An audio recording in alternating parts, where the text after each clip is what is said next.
Well, this is the time when everybody becomes a Chopin expert. The Chopin competition is going on in Warsaw. I was there, listened, and I was astonished by the talent, by the whole event itself, the beautiful hall, the tradition of the competition, and the interest in the competition.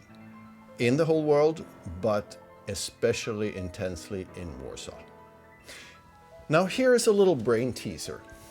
Would Chopin himself win the Chopin competition? Of course, a ridiculous question in many ways, but it gives us a chance to explore an interesting topic. How was Chopin's own playing? It is something we can only be hypothetical about, of course, but it's an interesting discussion. Also, is the way we play today, musically and technically, different from Chopin's days? And perhaps above all, how does it compare to Chopin's ideals of how to make music and how to play the piano? First, we ask the question to our favorite Chopin scholar here in Warsaw at the Warsaw University, Zbigniew Skowron.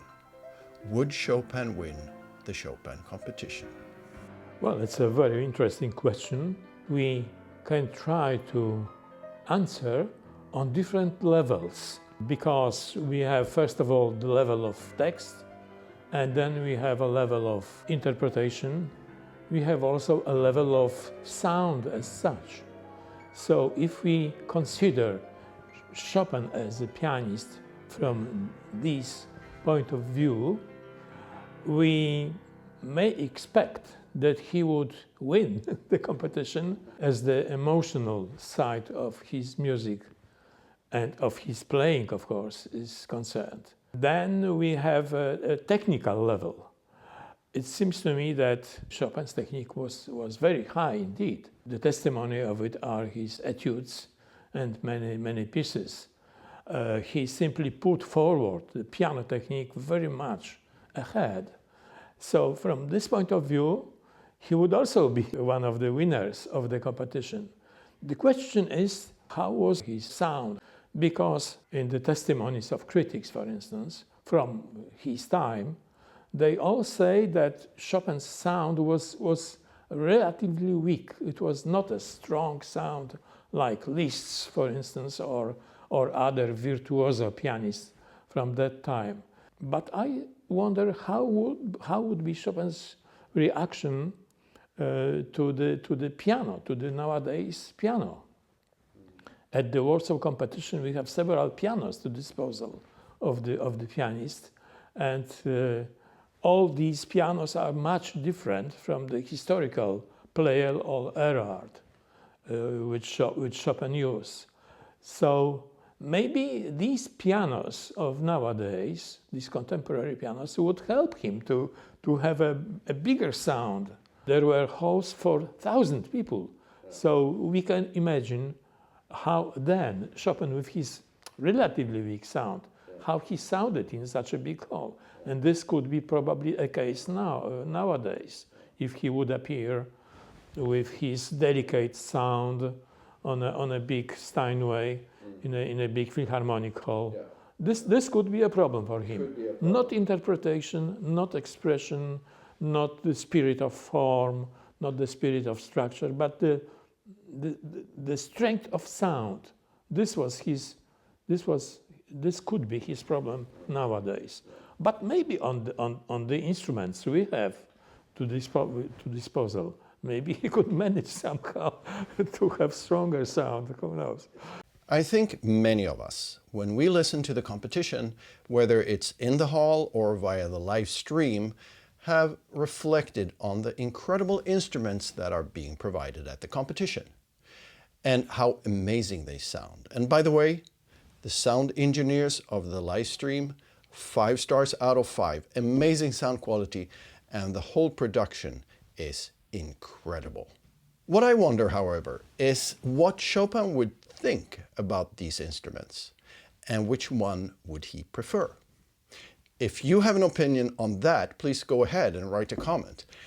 I think it would be a mix of astonishment on how good these pianos are, how much they can project in sound, and some perhaps not so positive remarks about more subtle things that he would miss compared to his beloved Pleyel, which was not huge in sound, but where he could experience the subtle change of colors that he wanted to make at the piano.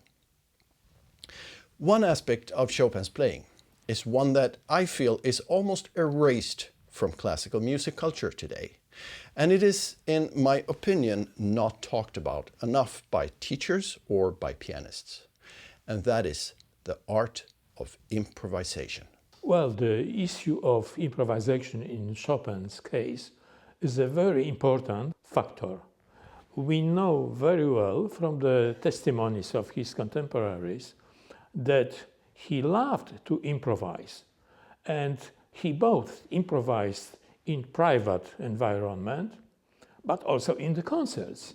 His improvisations were included into the program. There are certainly some traces in his works which show that at this particular moment of composition he was improvised. For instance, in the ballad of Opus 52, there is a small part which seems to be music which is stopped, and instead of eruption of sound, we have moment of reflection, and probably this is the trace of improvised part.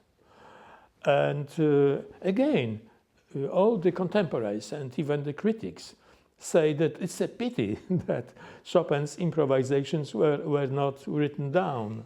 There are compositions which refer strictly to improvisation, like impromptu, fantaisie impromptu, or impromptu as such.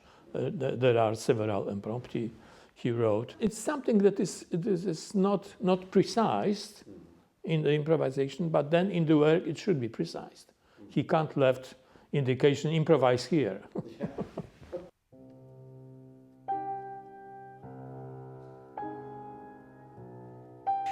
If I may, I would like to bring a performer's perspective on the improvisational aspect.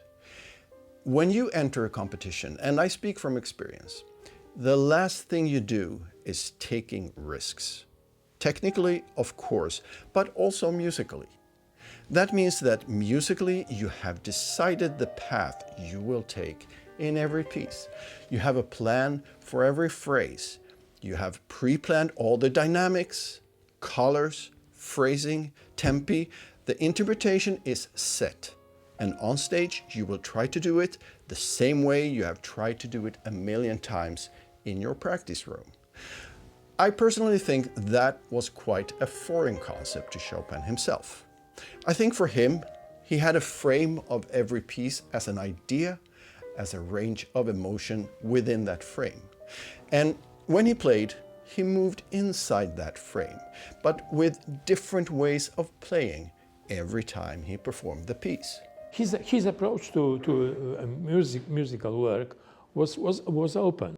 He had this idea of open interpretation, of course to some extent within some had, but generally his approach to interpretation was liberal, was free.